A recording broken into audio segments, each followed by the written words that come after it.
आपका बेहद शुक्रिया कि कल शाम में आपने फ़ोन करके मेरी खैरियत और मुझसे दरियाफ़्त किया कि क्या हुआ, और आपने मुझे बताया कि आपने फ़ौरन पुलिस के आला अहदेदारों से बातचीत भी की। मैं आपका बेहद शुक्रिया अदा करता हूं कि आपने अपनी संवैधानिक ज़िम्मेदारी को एक रुकने पार्लिमान की जान पर जब कातिलाना हमला किया गया टोल गेट पर, आपने उस बात की। मैं आपका शुक्रिया अदा करता हूं।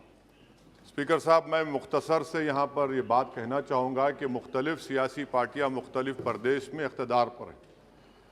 ये बात आप तमाम को मैं गोशगुजार कर रहा हूँ कि आखिर ये कौन लोग हैं जो गोली पर भरोसा करते हैं, बैलेट पर नहीं करते।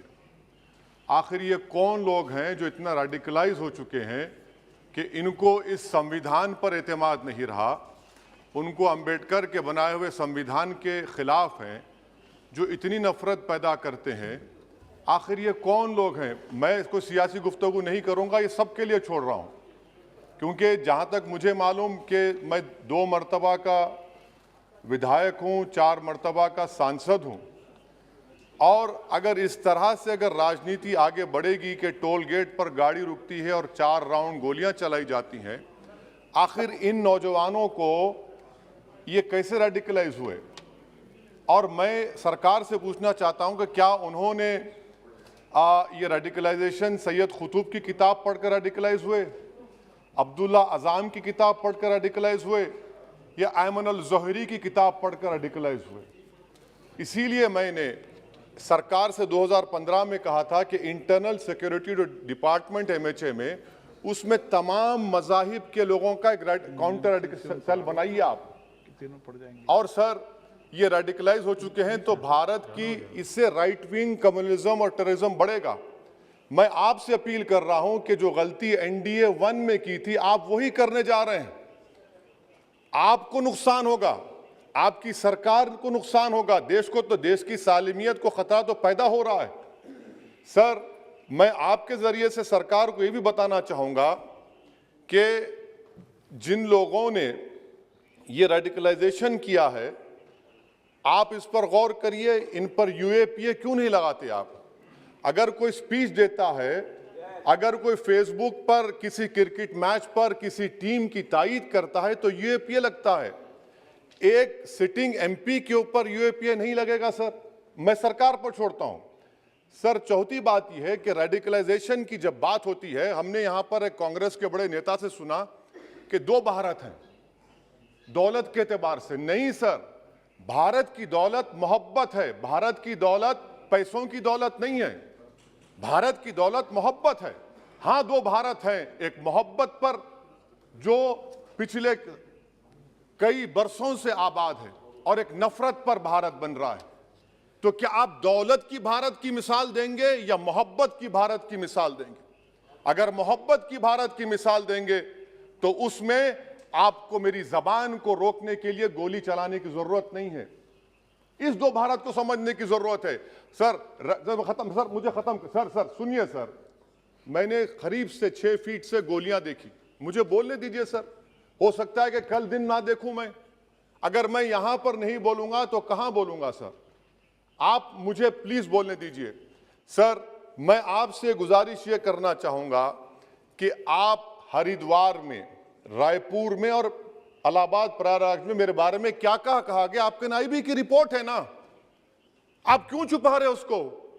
देखिए, मैं मौत से नहीं डरने वाला हूं, हम सबको जाना है इस दुनिया से, बल्कि मैंने कह दिया कि मैं इस वतन में पैदा हुआ, मेरी मां की कोख से तो जमीन पर लिटाया गया। जब मेरी आंख बंद हो जाएगी तो इंशाल्लाह औरंगाबाद की जमीन मुझे दफनाया जाएगा। मगर मैं आपसे अपील करना चाह रहा हूं सरकार से सर, कि जो कुछ बातें की गई हैं उसको देखिए। मैं Z कैटेगरी सिक्योरिटी नहीं चाहिए मुझे, मैं हरगिज नहीं चाहिए मुझे। मैं 94 से पॉलिटिक्स में हूं, मैं आजाद जिंदगी गुजारना चाहता हूं। मैं घुटन के साथ जिंदा नहीं रह सकता इस दुनिया में।